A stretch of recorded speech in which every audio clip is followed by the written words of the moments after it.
Hello friends and viewers, क्या आप जानते हैं आईपीओ क्या होता है? बड़े ब्रांड्स और कंपनीज आईपीओ क्यों इशू करते हैं?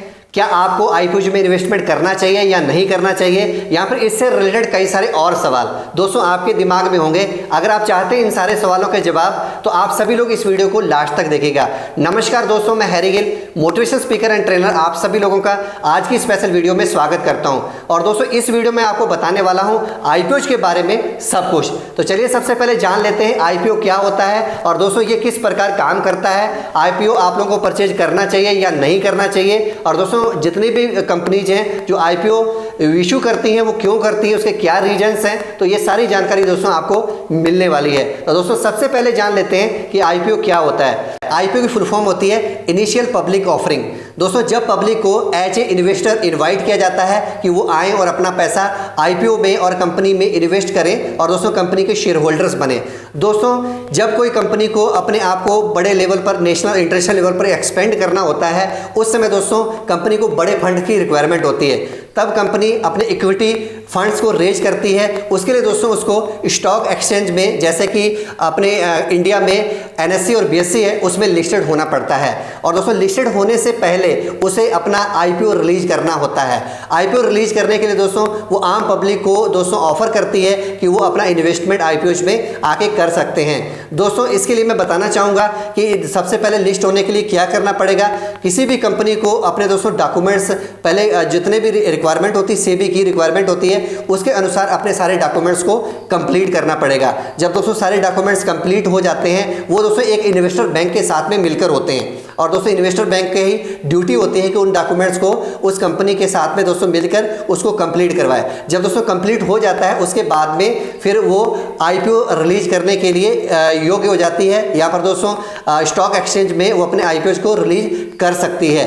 दोस्तों आखिर किसी भी कंपनी को या किसी ब्रांड को आईपीओ रिलीज करने की जरूरत क्यों पड़ती है, उसके क्या मेन रीजंस होते हैं? तो दोस्तों मेनली यहाँ पर 4 रीजंस हैं जिसकी वजह से कोई भी कंपनी अपने इक्विटी फंड को रेज करती है और अपने आईपीओ को रिलीज करती है। सबसे पहला रीजन होता है दोस्तों कि वो कंपनी एक्सपेंड करना चाह रही है, अपने बिजनेस को ग्रो करना चाह रही है, बड़े लेवल पर ले जाना चाह रही है। और दूसरा बड़ा रीजन होता है वर्किंग कैपिटल। दोस्तों कंपनी अपने ऑपरेशंस के लिए एक बड़े फंड दोस्तों रिजर्व रखना चाहती है ताकि अच्छे से अपनी चीज़ों को मैनेज कर सके। तीसरा रीजन होता है दोस्तों कि एग्जिट टू प्रीवियस इन्वेस्टर्स, जितने उनके दोस्तों पुराने इन्वेस्टर्स थे उससे वो एग्जिट पाना चाहती है, उनको रिहा करना चाहती है।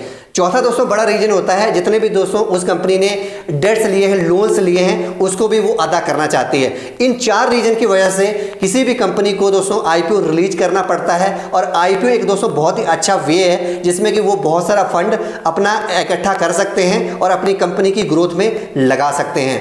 अब दोस्तों जानना है कि फंडिंग की जो स्टेजेज होती हैं वो कितनी होती हैं। दोस्तों आईपीओ रिलीज करने से पहले भी कंपनी के पास में काफ़ी अच्छा मौका होता है कि वो फंड अरेंज कर सकती है और उसको रेज कर सकती है। पहला दोस्तों होता है 4 स्टेजेस से उसे गुजरना होता है।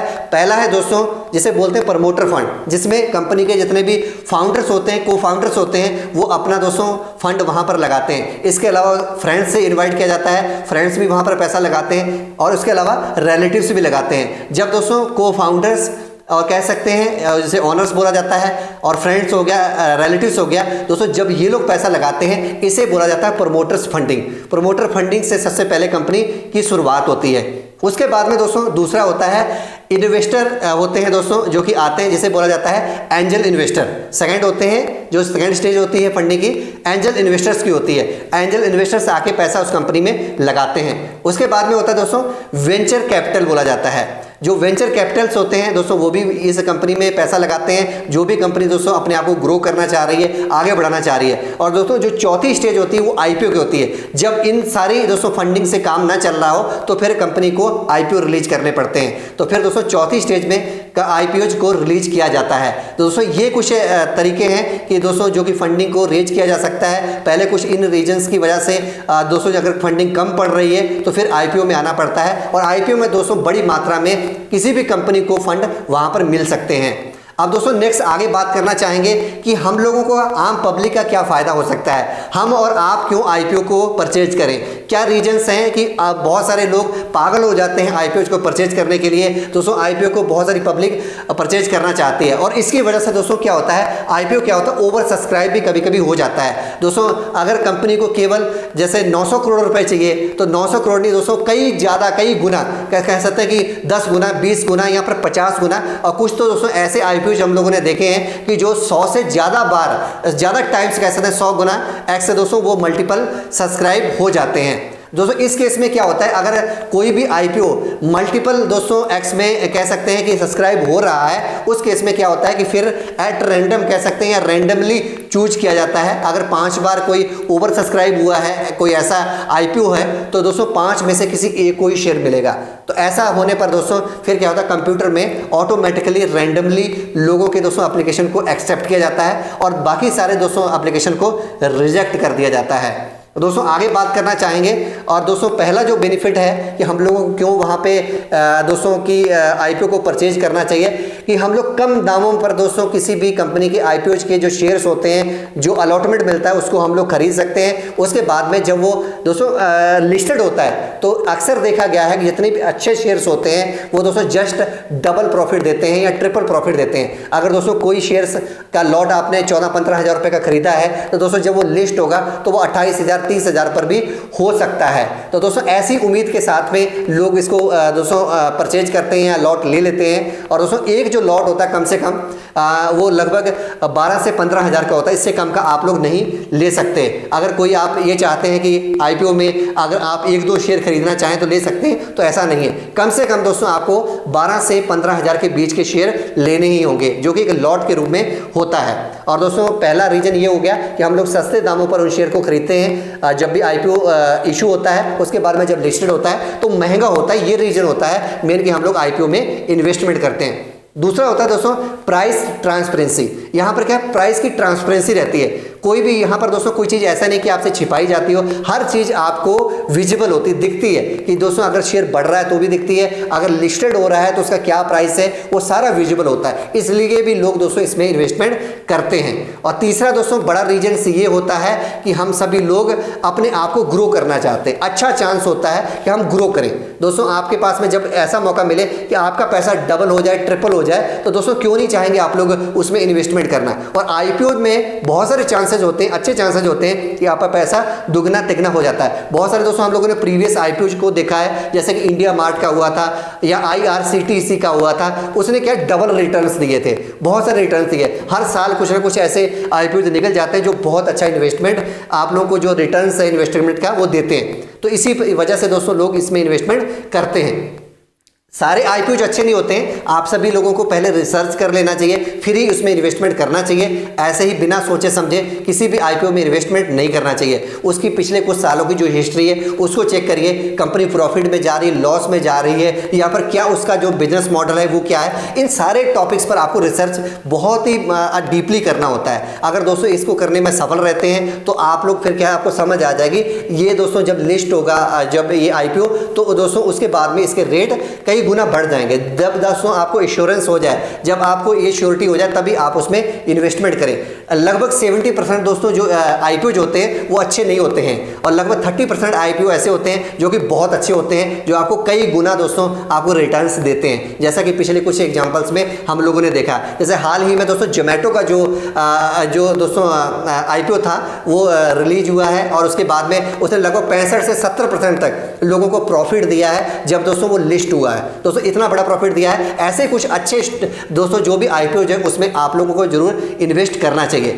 अगर दोस्तों आपने एक अच्छा सा आईपीओ को सेलेक्ट कर लिया है, अगर आपको लगता है कि दोस्तों आने वाले टाइम में उसमें बहुत अच्छे आपको रिटर्न्स मिल सकते हैं, और आपने उसका बहुत अच्छे से रिव्यू कर लिया है, उसके सारे रिकॉर्ड्स चेक कर लिए हैं, और उसकी हिस्ट्री से आप सेटिस्फाई हैं, तो दोस्तों आप सभी लोग आईपीओ के लिए अप्लाई कर सकते हैं। अगर दोस्तों पूरी तरीके से सेटिस्फाई हैं तो आप अप्लाई कर सकते हैं। अब अप्लाई करने के लिए, आईपीओ अप्लाई करने के लिए हमें करना क्या होगा दोस्तों? सबसे पहले आपके पास में अपना डीमेट अकाउंट होना चाहिए। दोस्तों अगर आपके पास में आपका अपना डीमेट अकाउंट नहीं है तो मैंने डिस्क्रिप्शन बॉक्स में नीचे लिंक दे दिया है, आप उसको ओपन करें दोस्तों। लिंक ओपन करके अपना फ्री में अकाउंट ओपन कर लें। और दोस्तों नीचे एक हेल्पलाइन नंबर भी दिया गया है, अगर कहीं भी कोई प्रॉब्लम आती है, आपको अकाउंट ओपनिंग के समय कोई दिक्कत आ रही है दोस्तों, कोई प्रॉब्लम वहाँ पर आ रही है, तो दोस्तों आपको कॉल करके आप उनसे पूरी सहायता ले सकते हैं। हमारे एग्जीक्यूटिव्स और काउंसलर्स वहाँ पर हमेशा रेडी रहते हैं, आपकी पूरी हेल्प करते हैं कहीं भी कोई दिक्कत आती है। तो दोस्तों बाकी मैंने एक वीडियो भी नीचे डिस्क्रिप्शन बॉक्स में डाल दिया है कि आप इन अकाउंट्स को कैसे ओपन कर सकते हैं, उस वीडियो को भी पूरा अच्छे से देख लीजिएगा।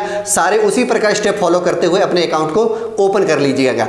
अब दोस्तों बात करते हैं कि अकाउंट हमारा ओपन हो गया है सफलतापूर्वक, आपके पास में ऐप है, और ऐप में दोस्तों जब आप जाते हैं तो वहाँ पर एक IPO का ऑप्शन मिलता है, और IPO में दोस्तों जाने के बाद में वहाँ पर एप्लीकेशंस इनवाइटेड होती हैं, अप्लाई करने का ऑप्शन आ रहा होता है, उस पर जाकर आप उसको अपना नाम पता भर के जो भी डिटेल वहाँ पर मांगी जा रही है उसको फिल करके अप्लाई कर सकते हैं। उसके बाद में देखिएगा दोस्तों, सबसे पहले जानना जरूरी है, कुछ कंडीशन को समझना जरूरी है अप्लाई करने के लिए कि दोस्तों इसमें क्या क्या चीज़ें होती हैं। दोस्तों यहाँ पर क्या है कि इन्वेस्टर्स के लिए कोटाज है, 3 प्रकार के यहाँ पर इन्वेस्टर्स होते हैं जो कि IPOs को अप्लाई कर सकते हैं। और IPO में अगर आप भी अप्लाई करना चाहते हैं तो आप किस कैटेगरी में आते हैं ये जानना भी बेहद जरूरी है। सबसे पहले जान लीजिए कि यहाँ पर 3 प्रकार की कैटेगरी है, तीनों प्रकार में दोस्तों अलग अलग परसेंटेज में दोस्तों कोटा है।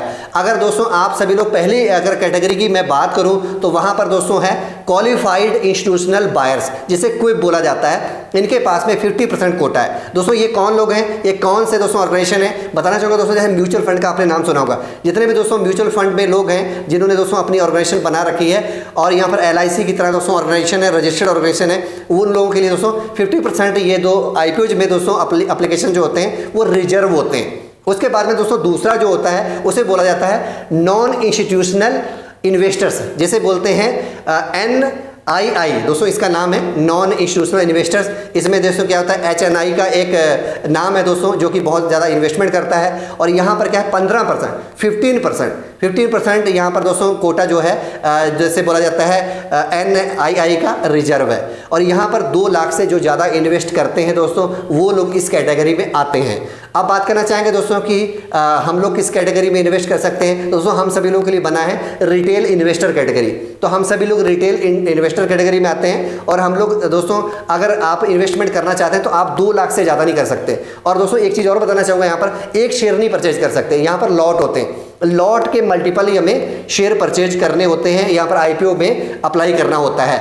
अब दोस्तों वो कैसे अप्लाई करेंगे, और जो एक दोस्तों लॉट होता है वो लगभग 12,000 से लेकर 15,000 के बीच में होता है। और दोस्तों अगर आप 2 लॉट खरीदेंगे तो लगभग आपको 28 से 30,000 रुपये खर्च करना पड़ेगा। इसी वक्त 3 खरीदेंगे, 4 खरीदेंगे लगभग 60,000 के आसपास आपको पैसा लगाना पड़ेगा। और वहाँ पर दोस्तों नंबर्स ऑफ शेयर्स दिया होता है कि कितने आपको मिलेंगे जब लिस्टेड हो जाएगा, तो वो भी दोस्तों वहाँ पर आपको मिल जाएगा। किसी का रेट कम होता है, किसी का ज़्यादा होता है, वो डिपेंड करता है कि कंपनी किस प्रकार अपना इशू प्राइस और किस बेस पर रखना चाह रही है। उसके बाद जब लिस्टेड होगा दोस्तों वो जस्ट डबल और ट्रिपल भी हो सकता है, यहाँ पर कुछ केसेस में बहुत कम भी बढ़ता है। तो ये डिपेंड करेगा कि जब दोस्तों आप लोगों को आपका लॉट मिल जाएगा। यहाँ पर ये भी जरूरी नहीं है दोस्तों कि आप लोगों ने अप्लाई किया है तो आपको लॉट मिलना ही मिलना है। जब दोस्तों शेयर्स यहाँ पर दोस्तों IPO जो होते हैं अगर ओवर सब्सक्राइब होते हैं, ओवर दोस्तों अगर चाहिए 10,000, यहाँ पर 1 लाख, उसके बाद में वो कितना हो गया 10 लाख हो गया या 20 लाख हो गया, तो वो क्या होगा उसे बोलते हैं ओवर सब्सक्राइब हो गया। अगर दोस्तों ओवर सब्सक्राइब होता है तो कोई जरूरी नहीं है कि आपका एप्लीकेशन एक्सेप्ट ही किया जाए, फिर रैंडमली वहाँ पर सेलेक्ट किया जाता है। जब रैंडमली सेलेक्ट किया जाता है दोस्तों तो फिर आपकी लॉटरी की तरह होता है, अगर आपकी पर्ची निकल आई तो आपको मिलेगा, अगर नहीं निकली तो नहीं मिलेगा। अब दोस्तों आपके दिमाग में क्वेश्चन आता होगा कि अगर मैंने पैसा लगा दिया है और उसके बाद में मेरा नंबर नहीं आया तो मेरा पैसे का क्या होगा। तो दोस्तों मैं सबसे पहले आपको बताना चाहता हूँ, जितने भी लॉट आप परचेज करते हैं तो उसके लिए दोस्तों सबसे पहले आपको जब उसमें अप्लाई कर रहे होते हैं तो UPI ID पड़ती है। UPI ID के बाद में फिर आप अपनी रिक्वेस्ट को एक्सेप्ट करते हैं। जैसे दोस्तों आपकी रिक्वेस्ट एक्सेप्ट हो जाती है तो आपके बैंक से बैलेंस कटता नहीं है, ब्लॉक हो जाता है। ब्लॉक का मतलब आपके जब आप अप्लाई करते हैं तो आपका पैसा आपके बैंक में ही रहता है। कभी ये टेंशन मत लीजिएगा कि मेरा पैसा कट गया वापस कब आएगा। अगर दोस्तों आपको शेयर यहाँ पर IPO नहीं अलॉट होता है तो दोस्तों जो भी पैसा आपका ब्लॉक किया गया था तो वो दोस्तों अनब्लॉक हो जाता है। अगर दोस्तों आपको लॉट मिल जाता है तो उस केस में क्या होता है कि वो पैसा उस दिन कटता है जिस दिन आपको शेयर यहाँ पर कह सकते हैं कि IPO का लॉट है वो लॉट होता है, तभी आपको दोस्तों कटेगा, वरना नहीं कटेगा। आपको इसके लिए अगर आप कोई अदर वे से अगर पेमेंट करना चाहते हैं तो नहीं होगा, सिर्फ UPI ID से ही होगा। अगर आपका UPI ID है तभी आप इसमें अपना अप्लाई कर सकते हैं, अगर नहीं है तो आपको पहले क्रिएट करना होगा, फिर आप अप्लाई यहाँ पर कर पाएंगे।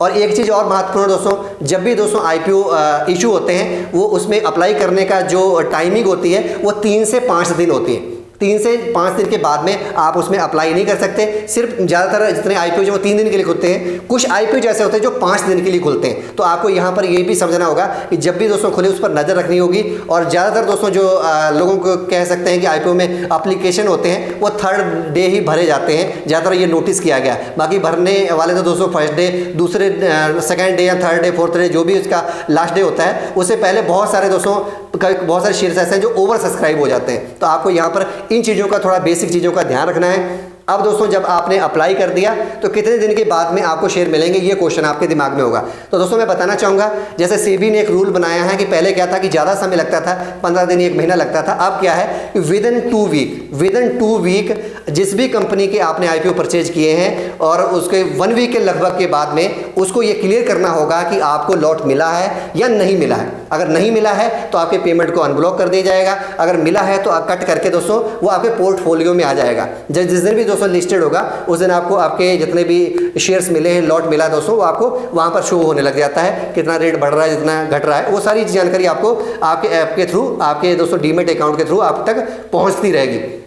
तो ये कुछ बातें थी दोस्तों ध्यान में रखने वाली जब आप अपना अकाउंट ओपन करना चाहते हैं और दोस्तों वहाँ पर अप्लाई करना चाहते हैं। तो दोस्तों वो सारी चीज़ें मैंने बता दी हैं। इसके बाद में दोस्तों एक मैं वीडियो और बनाऊंगा जिसमें आपको रियल में दिखाया जाएगा कि कैसे आप लोग IPO में अप्लाई कर सकते हैं। तो दोस्तों वो वीडियो भी जल्दी हम आपको देने वाले हैं, जल्दी हम लोग उसको पब्लिश करने वाले हैं। तो आप सभी लोग दोस्तों लगातार इसी प्रकार प्यार बनाए रखें और जितनी भी हमारी वीडियो जा रही है उसको अच्छे से देखें, वॉच करें और सोच समझ कर दोस्तों अपना डिसीजन लें और उसके बाद में इन्वेस्टमेंट करें। तो दोस्तों आज की वीडियो में बस इतना ही। अगर आपको आज का दोस्तों जो मैंने IPO का रिव्यू किया है अगर अच्छा लगा हो तो इस वीडियो को लाइक करिएगा, ज़्यादा से ज़्यादा लोगों तक शेयर करिएगा ताकि उनको भी इसके बारे में जानकारी मिल सके।